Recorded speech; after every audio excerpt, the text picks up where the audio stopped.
Hola, ¿qué tal? Muy buenas noches. Soy Yersin Perales y sean bienvenidos a este gran programa llamado Conexión Jurídica El Dominical, donde nos encargamos de recopilar la información política más importante de todo nuestro acontecer nacional e internacional. Agradeciendo como siempre su fidelidad, vayamos con el primer bloque informativo. Conversando sobre la situación de Betsy Chávez.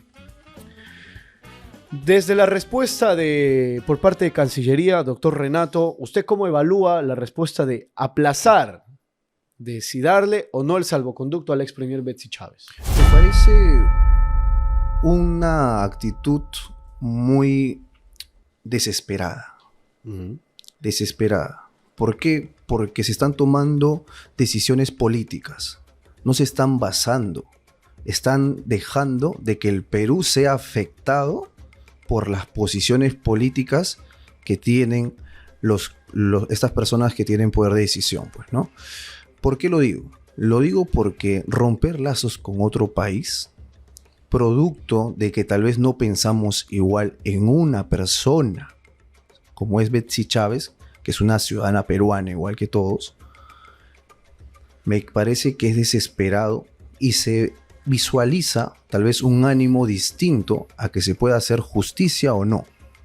Porque la justicia no viene con actos desesperados, como por ejemplo aplacémoslos y rompamos un pacto para que luego la entidad superior internacional pueda verificar o tal vez tener en cuenta un cambio en esta convención de Caracas, ¿no?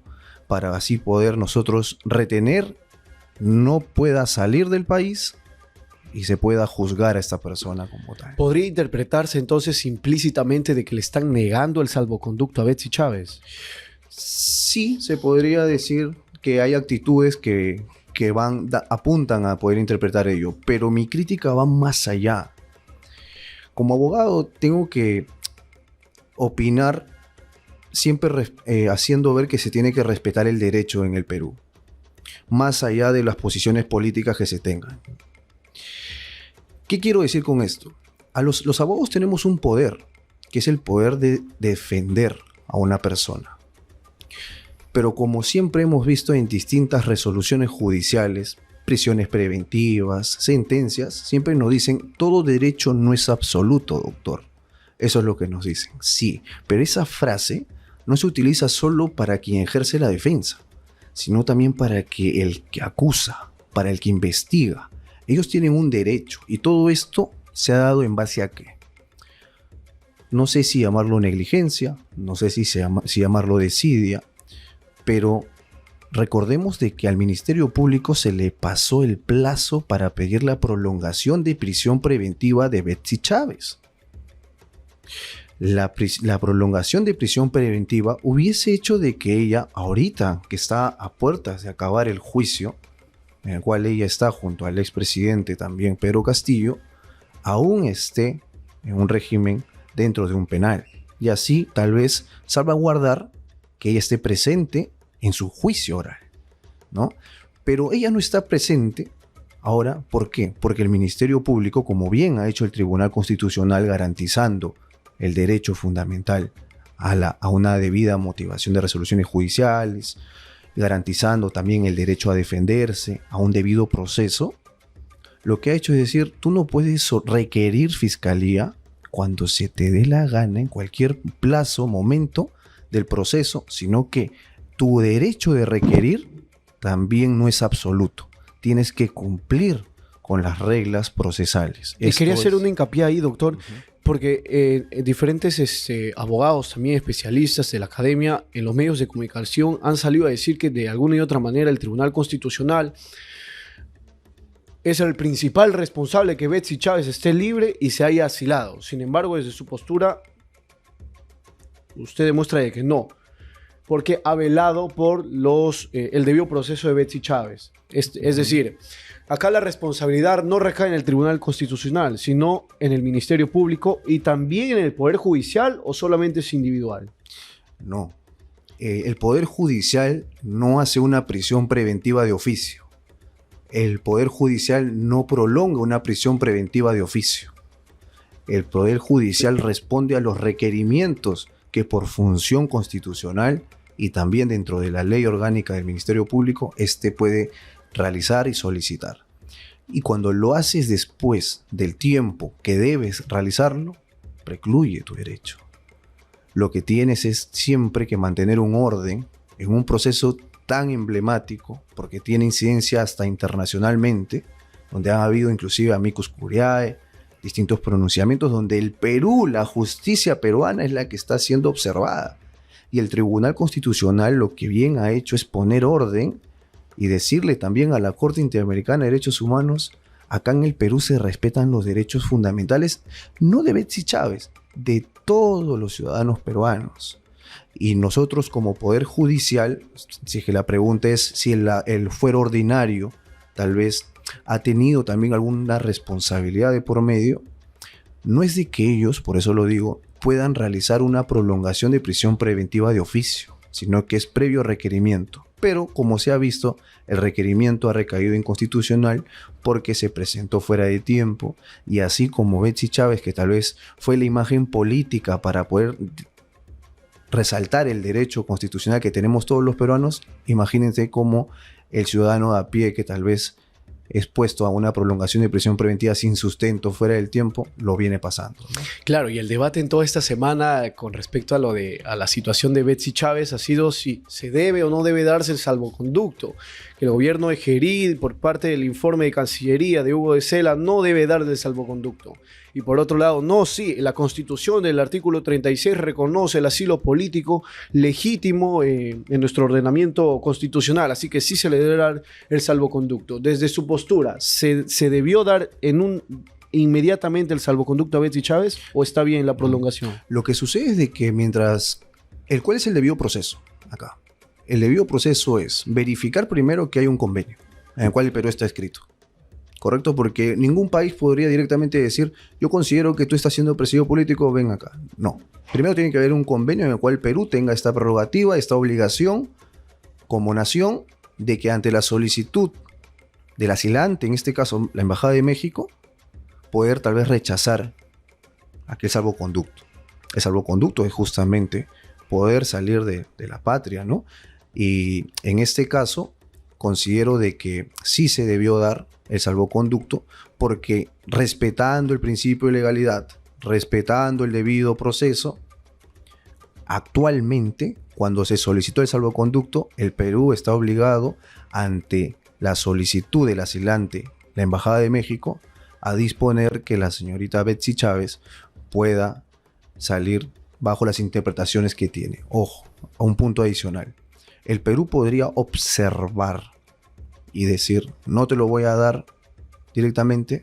Parece que no, porque la salida que están haciendo en base a la pregunta que me haces es: quiero cambiar ahora el convenio de Caracas, quiero que sea diferente.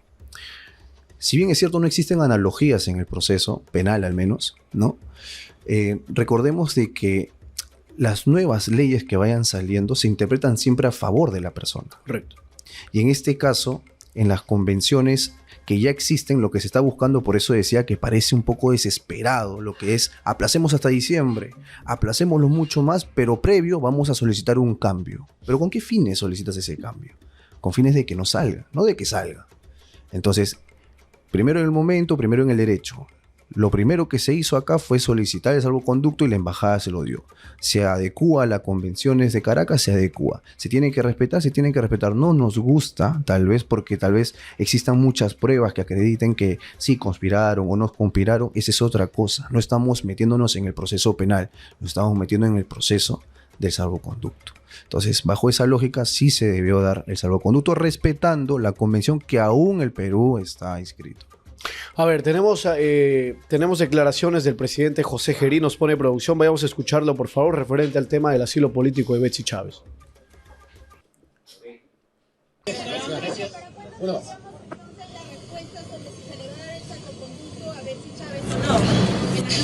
Buenas noches. Como lo hemos mencionado, no tenemos la obligación de decir que mañana pasado. Mientras tanto, el efecto práctico es que no puede salir del país y en consecuencia está el suelo en la embajada y seguirá ahí, no podrá en consecuencia desplazarse, viajar a México el tiempo que sea pertinente y que el gobierno del Perú determine.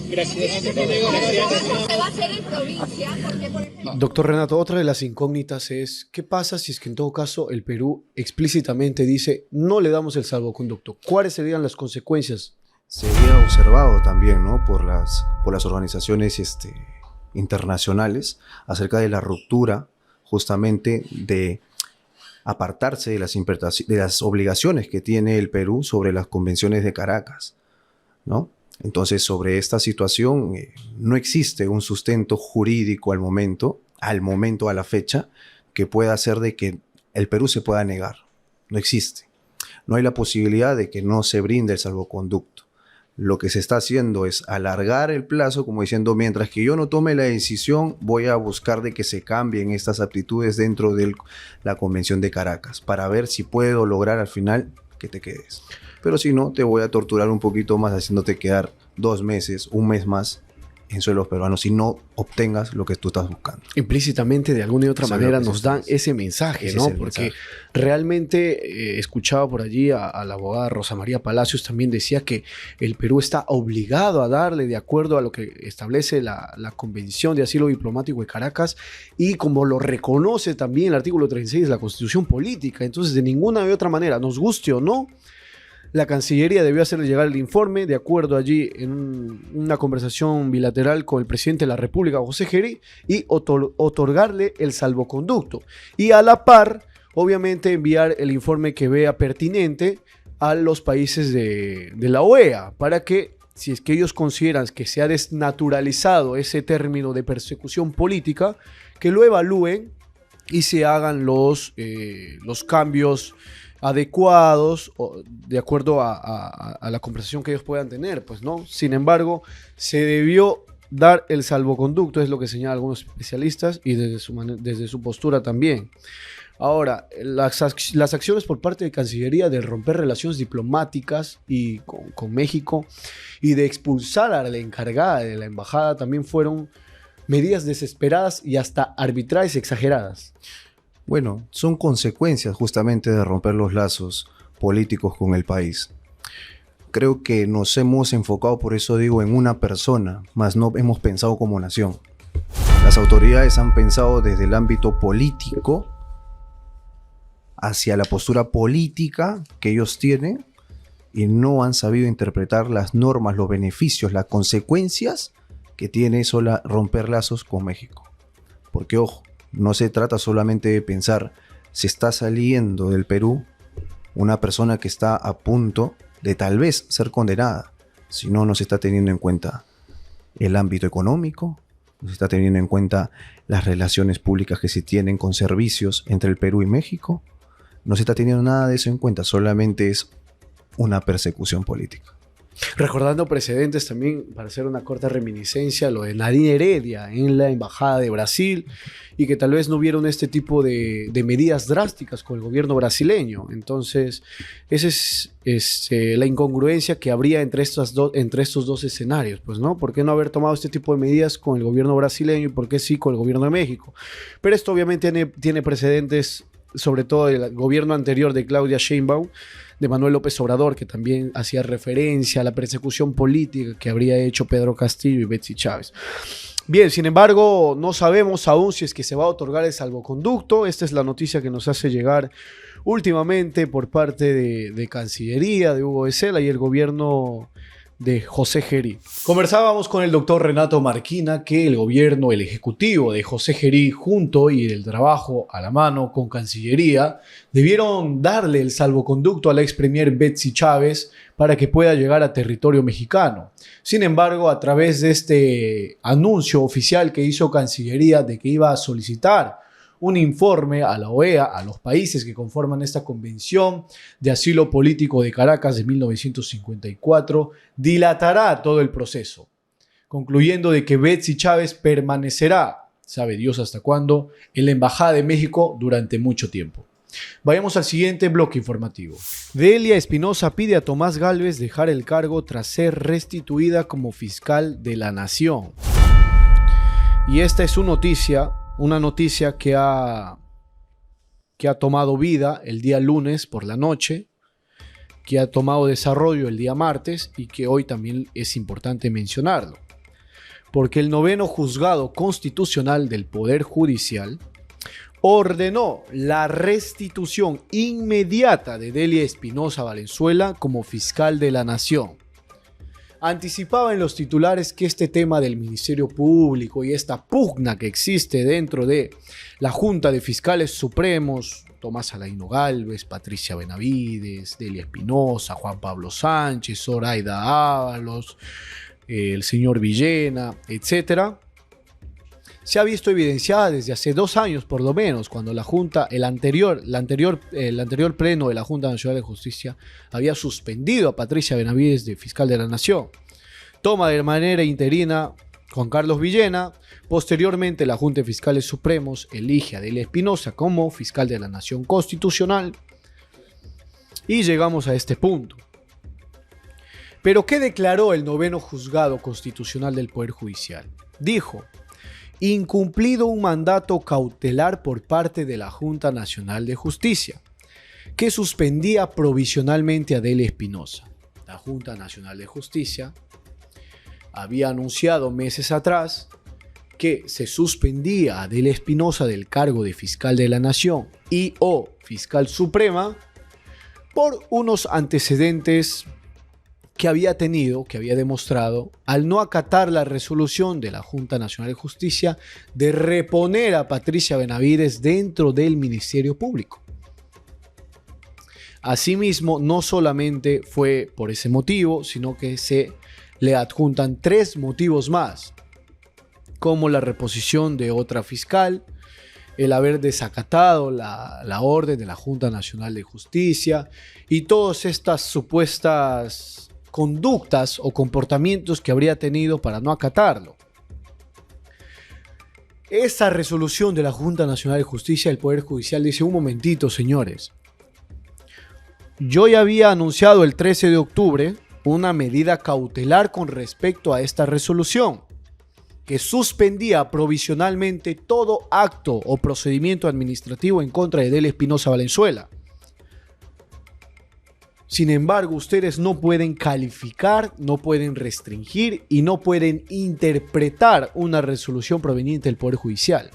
Va en contra de la ley.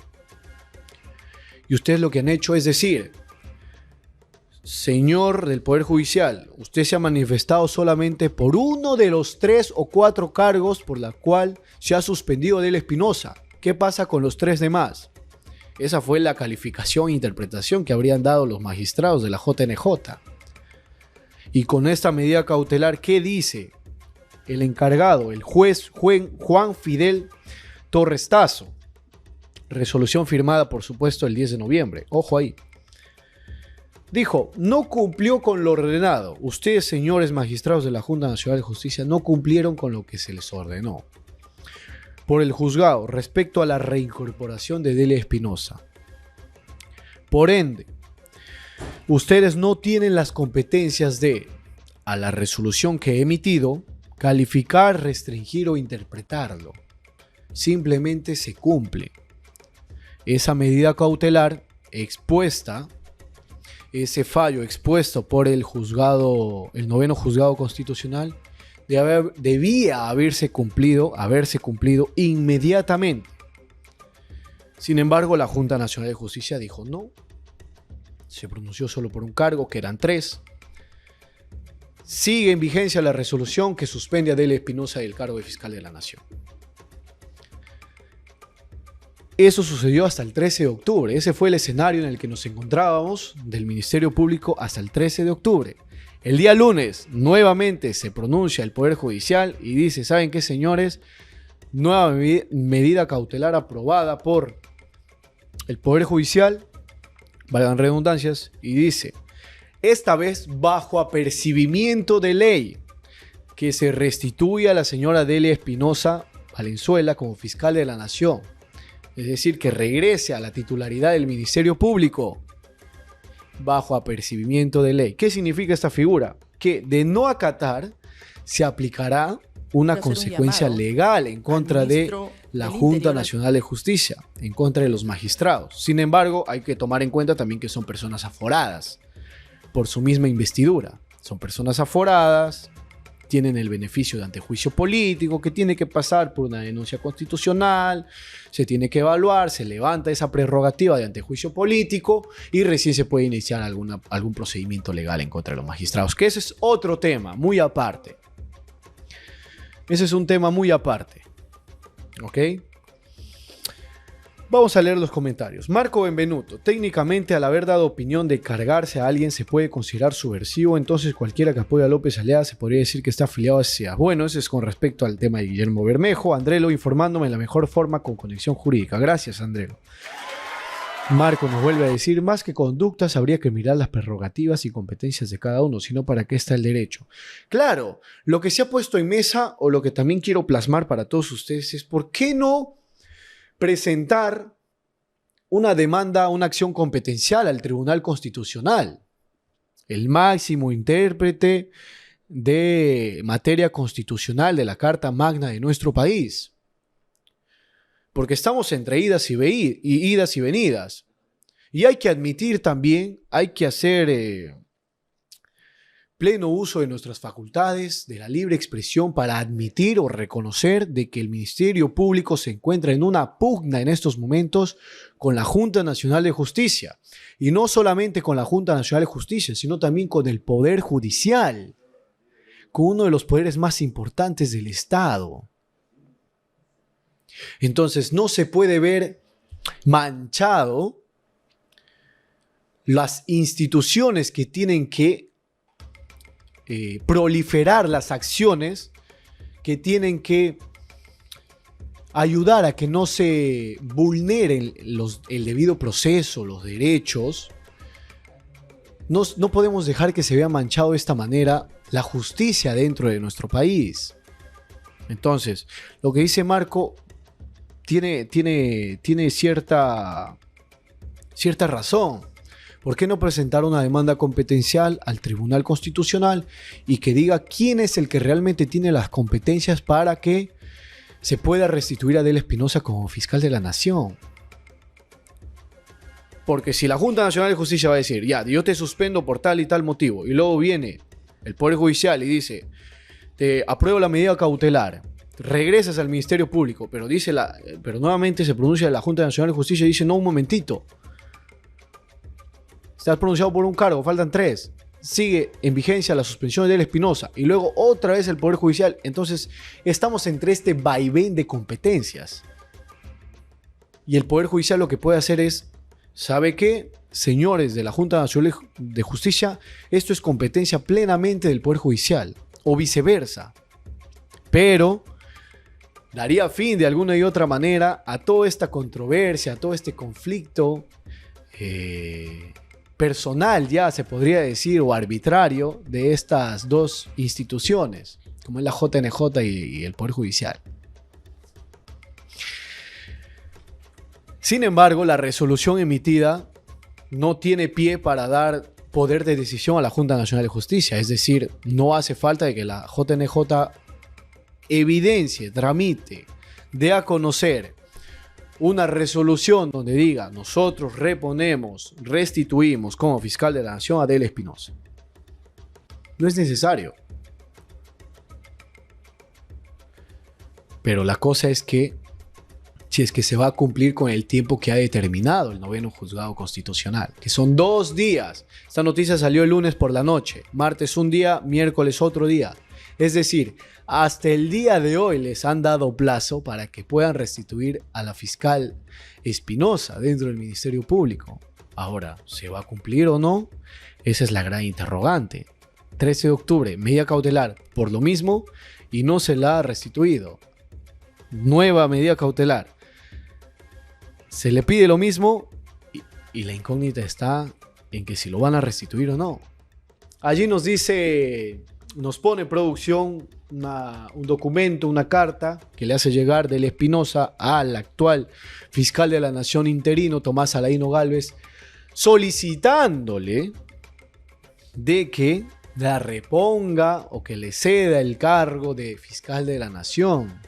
Este ya es un oficio que le ha hecho llegar, respectivamente argumentado, con los asideros correspondientes, haciendo uso de sus facultades, le ha dicho: señor fiscal de la Nación interino Tomás Saladino Gálvez, restitúyame o cédame el cargo legítimo que ordena el Poder Judicial como fiscal de la Nación. Y el fiscal de la Nación obviamente ya se ha pronunciado. Ha desacreditado a todas luces la resolución emitida por el Poder Judicial. No sé si es apto desde su postura, no sé si es apto desde su cargo como fiscal de la Nación interino hacer ese tipo de declaraciones.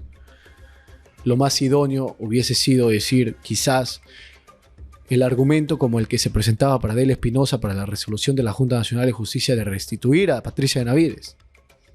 Lo acato, pero tomo mis acciones correspondientes, judiciales o acciones constitucionales por la vía que es idóneo presentarlo. Si es que en todo caso considero que es una resolución arbitraria y que el Poder Judicial no está haciendo pleno uso de sus facultades y competencias. Sería una alternativa. Pero vamos a ver, vamos a conocer, vamos a estar al tanto de la noticia si es que en todo caso el Ministerio Público opta nuevamente por tener como fiscal de la Nación a Adélio Espinosa, que ha venido teniendo bastante protagonismo, diría yo, en los medios de comunicación, en los medios tradicionales, pronunciándose con respecto a esta pugna, a esta disputa que existe entre no solamente el Poder Judicial y la Junta Nacional de Justicia, sino que también tal vez implícitamente está teniendo injerencia uno de los poderes del Estado, como es el Congreso de la República y los congresistas, etcétera, etcétera, etcétera. Y que obviamente vamos a estar dándolo a conocer a cada uno de ustedes, porque esa es nuestra labor, tenemos que cumplir con informar, con dilucidar, explicar este tipo de escenarios que están siendo tal vez muy complejos para algunos. Me gustaría conocer cuál es su punto de vista de ustedes, de nuestro público. Si están de acuerdo en que regrese Adélio Espinosa a la Fiscalía de la Nación o que se mantenga en calidad de suspendida con la resolución emitida por la Junta Nacional de Justicia por diferentes cargos. Es importante conocer qué es lo que opina nuestro público. Es importante también conocer su discrepancia en todo caso. No obstante, se tiene que informar primero, antes de llegar a alguna conclusión. Vamos a ir a nuestro último titular. Vamos a conversar. Sin embargo, allí producción nos está dejando ya la interrogante por la cual va a empezar el debate de nuestra audiencia. ¿Estás de acuerdo con que Adélio Espinosa regrese como fiscal de la Nación? ¿Sí o no? Los invitamos por favor a dejar allí sus votos. Queremos conocerlo. Queremos saber más de ustedes. Queremos saber qué es lo que piensan. Si están de acuerdo con lo emitido por el 9º Juzgado Constitucional o comparten ustedes la postura, la idea concreta y taxativa de la Junta Nacional de Justicia. Queremos saberlo. Ya nacen los comentarios. Allí Luis Maya nos dice: Tomás se hace respetar y con buen cerebro. Felicito a Tomás y no estoy de acuerdo que regrese Adélio Espinosa. Es más, debe ser destituida de por vida, rebelde y malcriada, dice Luis Maya. Agradecemos tu comentario, Luis Maya. Te invitamos a suscribirte. Hasta hoy domingo, a estas horas de la noche, no se reportan noticias de que Adélio Espinosa ya esté dentro del Ministerio Público. Asimismo, en sus declaraciones en esta última semana, el fiscal de la Nación interino Tomás Gálvez dijo que no va a acatar ninguna resolución que venga del Poder Judicial sin antes un pronunciamiento de la Junta Nacional de Justicia. Todo indica de que esta pugna dentro del Ministerio Público va a continuar. Vayamos al siguiente bloque informativo. Barbie Colchado anunció su postulación al Congreso de la República. Ya seguramente han escuchado el nombre de este personaje. Él tuvo paso y tuvo una experiencia de por lo menos 9 años dentro o siendo jefe de la investigación de la División de Investigación de Alta Complejidad, más conocido por sus siglas DIVIAC. A cargo de la Dirección de Investigación Criminal DIRINCRE de la Policía Nacional. Todos recordarán que él fue el jefe de esta división que se encargaba de este tipo de investigaciones complejas que determinaban un tiempo más amplio para poder investigarlo, para poder inmiscuirse. Y que él tuvo salida porque fue pasado al retiro tras la decisión en el gobierno de Dina Boluarte, al mando en ese entonces de la cartera del Interior, Juan José Santibáñez, ya ustedes recordarán. Entonces es allí donde Harvey Colchado fue dado a la baja, fue pasado al retiro, tras años de experiencia y laborando para la Policía Nacional del Perú. Aparentemente, como él lo tilda, o como algunos lo pueden denominar, se admiten discrepancias, como una represalia por parte del gobierno, el ejecutivo de Dina Boluarte. Se puede debatir, se puede debatir. Hay cosas allí que se pueden tomar con pinzas. Esta primicia de inmiscuirse, adentrarse al gobierno, a la política peruana, específicamente al Congreso de la República para las contiendas 2026, lo dio en RPP en una entrevista con Mávila Huertas. Él anunció que iba a postular al Congreso porque él tiene ideas, él tiene la experiencia, él es conocedor de toda la gestión policial, de cómo se elaboran planes estratégicos para luchar contra la delincuencia. Él se hace acreedor de esa experiencia y, si bien es cierto, lo puede asegurar, puede tener la convicción de decirlo porque él ha pertenecido a esta investigación de alta complejidad conocido como DIVIAC.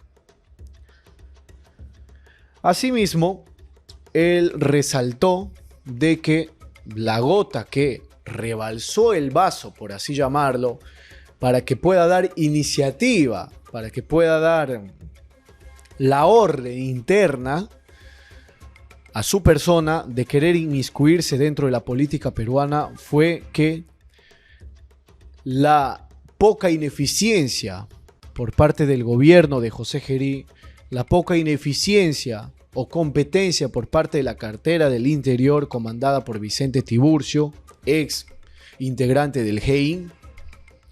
Todos estos fueron sus asideros, todos estos asideros, argumentos, los llevaron a él a tener la idea, a plasmar o a consolidar la idea de que va a participar en las contiendas electorales del 2026. En una entrevista con Infobae quiero rescatar y quiero dar a conocer a cada uno de ustedes, por si en todo caso no lo han llegado a leer. He rescatado dos preguntas junto con el equipo de producción, donde un periodista de Infobae le dice: ¿qué busca usted en la organización que busque tenerlo en sus filas como candidato? Esto tras no dar a conocer o no haberse decidido aún por qué partido político va a postular. Ha descartado de por sí los partidos ya reconocidos, por los que se ha empezado una campaña también, por estos no, que seguramente ya es de pleno conocimiento de cada uno de ustedes, de entre los que están Fuerza Popular, Alianza para el Progreso, Renovación Popular, Acción Popular, Avanza por el País. Ninguno. Está en esa incertidumbre. ¿Cuál va a ser el partido político que lo acoja, que lo lleve a sus listas de candidatos al Congreso? No se ha decidido. ¿Y qué responde él? Me interesa que el partido esté conformado por personas honestas, prioriza. Como he mencionado antes, no basta con mirar al candidato presidencial. También es fundamental observar a todo su equipo. Para mí es clave que el partido cuente con cuadros técnicos íntegros y transparentes. Y en cierta parte quiero mostrar mi acuerdo con lo que va mencionando y resalto. Se tiene que analizar a todo el equipo de una plancha presidencial, de un partido político. No podemos dejarnos llevar solamente por el candidato presidencial. Ya sabemos que él va a ser el gestor durante todo el gobierno para el que se le elija. Sin embargo, hay personas que están detrás de ellos. Y con los precedentes que ya tenemos, si el presidente de la República no cuenta con un apoyo dentro del legislativo, está de más. Está de más. No va a haber quien lo respalde. Es por ello que él puntualiza, quizás desde este ápice de su comentario, el de analizar a todo el partido político o quiénes serán los integrantes para la postulación a los comicios 2026. Allí producción nos está dejando un pequeño extracto de lo que fue la entrevista en RPP. La que tengo acá fue en Infobae. Una entrevista en RPP, el ex policía Harvey Colchado con respecto a su situación política. Vayamos a escucharlo, por favor.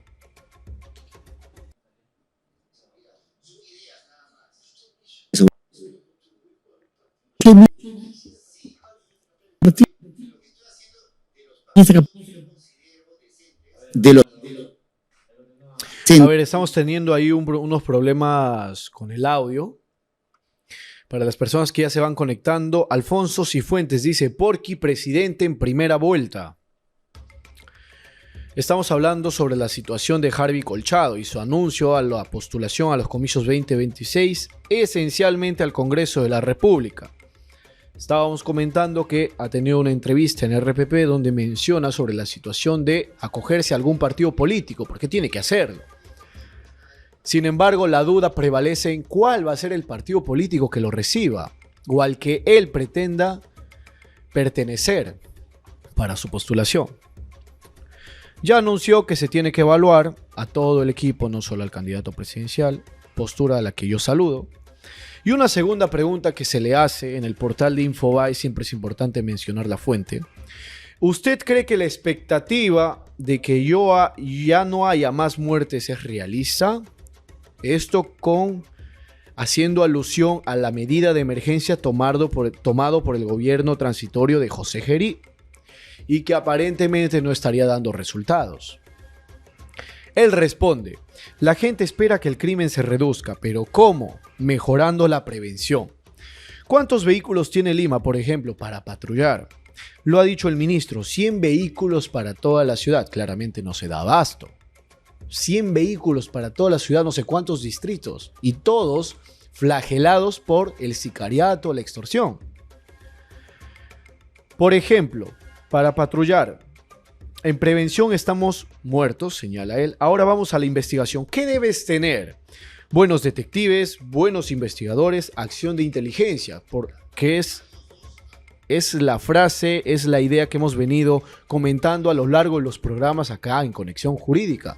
Se tienen que tomar medidas de prevención, no de sanción. Acá lo que se busca es prevenir que no haya más sicariatos, no hay más extorsiones. No se busca nuevas sanciones para castigar al delincuente posteriormente a haber realizado el acto delictivo. Allí no estamos previniendo nada. Entonces, Harvey Colchado señala esto. Hay recursos de inteligencia, tienes para pagar informantes, para alquilar vehículos, no tiene el Ejecutivo. No les da. Lo que tienen que hacer desde el alto mando de la Policía Nacional del Perú, el ministro, el presidente, es acelerar la compra de esa tecnología. De esa manera se va a poder potenciar. Estas fueron las respuestas que dio Harvey Colchado en una entrevista con Infobae respecto a la negligencia y la falta de recursos dentro de la Policía Nacional del Perú para combatir a la delincuencia de primera mano. Más productos de inteligencia, más recursos humanos con preparación para que puedan hacer este tipo de estrategias. No buscar sanciones, buscar la prevención. Esta es la noticia con respecto a Harvey Colchado. Vamos a estar pendientes, por supuesto, para saber cuál va a ser el partido político por el que va a postular, ya que él menciona que va a tener que hacer un breve análisis concienzudamente de quiénes son los integrantes del partido político que lo van a acompañar a los comicios electorales 2026. El anuncio de la postulación al Congreso de la República del ex jefe de la DIVIAC, Harvey Colchado, ha sorprendido a más de uno, puesto que previamente ya contaría con experiencias dentro de la Policía Nacional del Perú y de plantear algunas estrategias dentro del Poder Legislativo para combatir la delincuencia. Algunos lo miran con admiración, sin embargo, para otros es puro populismo. No sabemos todavía cuál será el partido que lo acoja. Sin embargo, la noticia aún está en desarrollo. Vayamos al siguiente bloque informativo. Acusan a congresista de usar a su trabajador para que la lleve al gimnasio. Y este quizás es un tema ya decepcionante para el ciudadano de a pie, sobre todo porque se han visto constantes escenarios, no solamente de esta congresista, que es la protagonista Ariana Orué, de la bancada de Podemos Perú. Ella es accesitaria, es decir, ha sido el reemplazo de un congresista, y que en esta oportunidad habría utilizado a su coordinador parlamentario llamado Alex Paredes para que la traslade a un gimnasio a hacer sus rutinas. Pero el problema es que con el vehículo de pase oficial del Congreso, es decir, para la cual a ella la transportaría a su medio de trabajo. Aquí tal vez, para ir profundizando un poco el tema jurídico, estaríamos hablando de una falta administrativa o de un posible delito. Bien, a ver, lo primero es que comparto la indignación como peruano. ¿Y por qué lo digo? Porque obviamente a los funcionarios que nos representan se les dan bienes del Estado pagados por aquellos ciudadanos honrados que siempre en la lucha tratan de que nuestros representantes den lo mejor para nosotros. Yo considero que más que una sanción administrativa, ahí calza el delito de peculado de uso. ¿Por qué? Porque dentro de las funciones y las características que debe cumplir aquel auto destinado para la congresista es justamente dentro de la función que ésta ejerce. El artículo 388 justamente abarca que puede ser sancionada hasta por un delito, hasta por una condena de 4 años, ¿no? El funcionario servidor público que para fines ajenos al servicio. ¿Es un servicio del congresista? ¿Es un ejercicio del servicio del congresista ir al gimnasio? Considero que no. Y el apoyo que tiene por parte del otro servidor público, el otro funcionario público, que entiendo también trabaja en el Congreso, el coordinador parlamentario ¿no? También abarca el tema de peculado de uso. Él no podría, por ejemplo, aducir a que no es que la doctora es mi superior, la congresista es mi superior. Y si yo no le hacía caso, obviamente tal vez pueda llegar a tener problemas laborales, ¿no? Tal vez se ponía como que en duda mi trabajo, mi fidelidad para con la congresista. No, porque hay una figura en el derecho que se llama orden de vida, que es cuando un superior te da una orden y lo tienes que llevar a cabo. Sí, lo puedes llevar a cabo, pero es de fácil interpretación si algo es lícito o es ilícito, si algo está bien o no está bien. Él no podría aducir a esto porque dentro de las funciones por las cuales él ha sido contratado no está la de llevarlo al spa, no está la de llevarlo al gimnasio. Entonces calza directamente por el delito de peculado de uso lo acontecido ahora por la congresista. Pero ahora, doctor, en el caso hipotético, hablando en condicional, si es que en todo caso el señor Alex Paredes, coordinador parlamentario, quien fue la persona encargada de llevarle al gimnasio a la señora Ariana Orué, congresista de Podemos Perú, si él dice que de repente ha sido bajo amenazas, bajo de recibir represalias por parte de la congresista, estamos hablando en condicional, ¿allí podría apartarse de algún delito el señor Alex Paredes? Ahí entraríamos a debatir acerca de los requisitos para la constitución de un delito. Primero tendría que haber una acción voluntaria, ¿no? Tendría que haber el dolo, en este caso. Y de ser el caso, existe una amenaza como tal, pero acreditada con amenazas, tal vez a través de una red social como el WhatsApp, o algún testigo que haya oído, tal vez directamente, la amenaza que le ha dado a esta persona, que tengan conocimiento que esta congresista tal vez siempre subordina así a sus trabajadores, los obliga a hacer cosas que no están dentro de su función, podría abarcarse el tema de que nunca hubo una voluntad de por medio. Pero es un poco difícil de demostrarlo, como te digo. Al final lo que se tiene que verificar cuál es, porque también escuché otra postura. No nos encontrábamos en horario de trabajo. Y la pregunta es, el carro, el auto que se contrató, que se adquirió para los fines solamente del ejercicio de la congresista, ¿tiene horario laboral también? Y si se acabó el horario laboral, ¿es permisible que pueda sacarlo de la entidad del Estado como el Congreso el auto para sus usos particulares? No. Entonces, si se verifica efectivamente que era el auto del Estado, tiene que ser sancionable con el delito de peculado de uso. No solamente su posición entonces estaría en duda del señor Alex Paredes como coordinador parlamentario, sino también el uso del vehículo que es patrimonio del Estado. Así es, porque no solamente el peculado de uso sanciona a quien usa, sino también a quien permite. ¿Ok? A quien permite, porque está bajo su esfera de dominio, por la condición que tiene, puede ser reprochable por peculado de uso. Entendido, pero ahora, teniendo los precedentes, ya yendo un poquito más al análisis político, teniendo los precedentes, por ejemplo, no muy lejos de la congresista Lucinda Vázquez, que también fue fotografiada con Corta uña. con un señor, a su asesor, que le estaba cortando las uñas. También otro escenario no muy lejano, el uso de la cámara supuestamente indebida en un evento del partido fujimorista y que se había tomado algún tipo de medida para apartar a la persona que supuestamente había sacado ese material del Congreso de la República. Ahora, con todos estos precedentes, ¿realmente desde su postura cree que se van a tomar cartas en el asunto, no solamente de manera interna en la Comisión de Ética, sino también hablando de un tema judicial? Sí, debería hacerse como tal. El tema es de que existen muchas posturas y muchos comentarios que pueden decir que este proceso se va a congelar de forma estratégica, políticamente hablando. En el Congreso le van a tomar tal vez unos 5 meses, van a querer ampliar los plazos, van a querer dar una fecha para ver la causa distinta, ¿no? Hasta que el peruano de a pie se esté olvidando de esto. Y luego de la nada, seguro podría llegar a salir un archivo como tal y consecuentemente no llegar a judicializarse tampoco.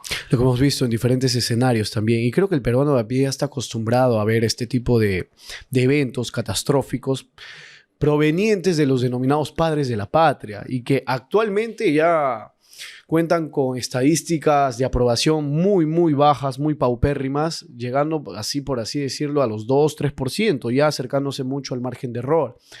Ahora, para ir cerrando este tema, doctor, el procedimiento para investigar por la vía judicial a un congresista de la República tiene que pasar primero por una denuncia constitucional y levantar la prerrogativa ante juicio político. Explíquenos Sí, ese proceso, por favor. efectivamente, como tenemos ya conocimiento, antes de llegar a poder llegar a acusar a un congresista, un funcionario de esa categoría, lo primero que se hace es, ojo, se puede, en diligencias preliminares sí se puede hacer, dicen, ¿no? Solo preliminares. Solo preliminarmente han dicho, ¿no? Así como, por ejemplo, nuestra anterior presidenta se encontraba investigada por los distintos casos.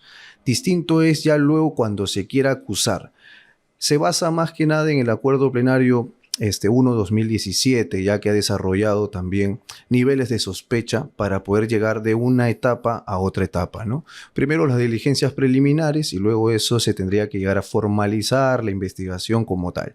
Pero en el caso de los altos funcionarios como son los congresistas, como son los ministros, como es el presidente de nuestra nación, tienen un antejuicio político, ¿no?